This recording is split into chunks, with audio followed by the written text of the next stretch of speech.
यदि आप हमारे चैनल से नए जुड़े हैं तो हमारे चैनल स्टोरी वर्ल्ड को सब्सक्राइब करना ना भूलिए।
इस कहानी के रचयिता की उंगलियां पूरी रफ्तार से टाइपराइटर पर उनकी सोच का साथ दे रही थीं।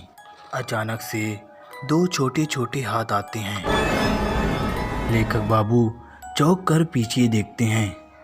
वह देखते हैं वह उनका बेटा युग होता है। पापा, कल आपने चीटिंग की थी, पर मैं आपको आज कहानी सुनाए बिना सोने नहीं दूंगा। लेखक बाबू युग को प्यार से गोद में बिठा लेते हैं और उससे कहते हैं, अच्छा बाबा, तुम्हें कौन सी कहानी सुननी है? तुम ही बताओ, जंगल के राजा शेर की या गांव में रहने वाले बूढ़े काका की? बताओ, कौन सी सुनाओ तुमको कहानी? नहीं, ये वाली जो आप लिख रहे हैं, यक्षिणी की। मुझे यही वाली कहानी सुनना है। नहीं बेटा, मैं वो तुमको कहानी नहीं सुना सकता। वो कहानी थोड़ी डरावनी है। तुम बच्चा हो ना अभी। नहीं पापा, मुझे यही वाली कहानी सुनना है। मुझे यही सुनाइए। बेटा, अच्छे बच्चे जिद नहीं करते। मैं तुमको कोई दूसरी कहानी सुना देता हूँ। नहीं पापा, मैं आपसे अब कभी बात नहीं करूँगा। मैं जा रहा हूँ अपने रूम में सोने।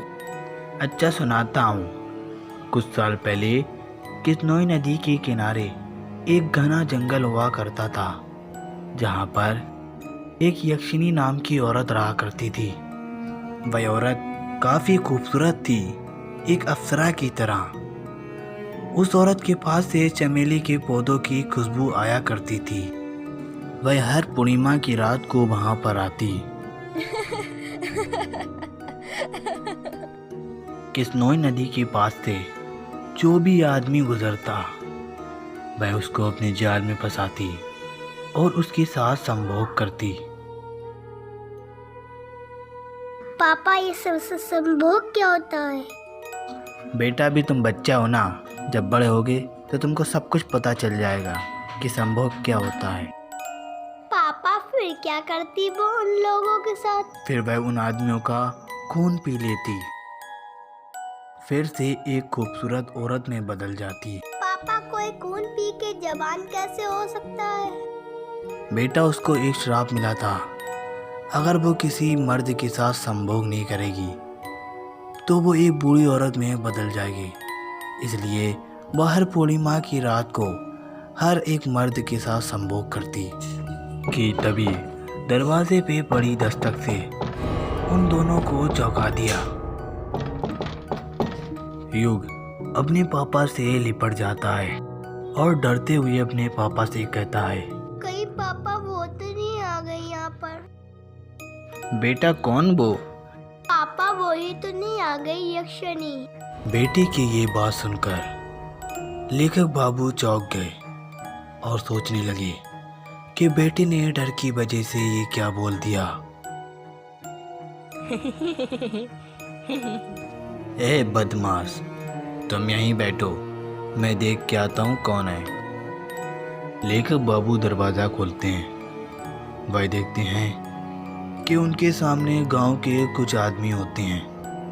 लेखक बाबू, भगवान के लिए कहानी लिखना बंद कर दीजिए।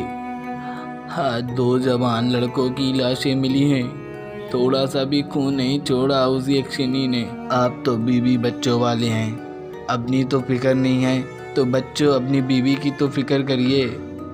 हम आखिरी बार बता के जा रहे हैं, अगर एक भी लड़के की जान गई तो हम आपको नहीं छोड़ेंगे। फिर लेखक बाबू दरवाज़ा बंद कर देते हैं। लेखक बाबू पीछे पलटते हैं तो वह हैरान थे। हमारे बगीचे में तो एक भी चमेली का पौधा नहीं है, तो ये चमेली के फूलों की खुशबू कहाँ से आ रही है? पापा, चमेली के फूलों की खुशबू तो उसी के पास आती है ना। तुम यहीं पर बैठो, मैं देख के आता हूँ। लेखक बाबू गेस्ट रूम की तरफ जाने लगते हैं। वह देखते हैं कि गेस्ट रूम में हर चीज़ अपनी जगह पर रखी होती है, सब कुछ नॉर्मल होता है। तो वह वापस अपने कमरे में आ जाते हैं। कमरे में आने के बाद वह जो देखते हैं मानो उनकी रूह कांप उठती है। लेखक बाबू का गला सूख जाता है और उनके हाथ पैर ठंडे पड़ जाते हैं। वह देखते हैं कि उनके कमरे में यक्षिणी होती है। क्या हुआ पापा?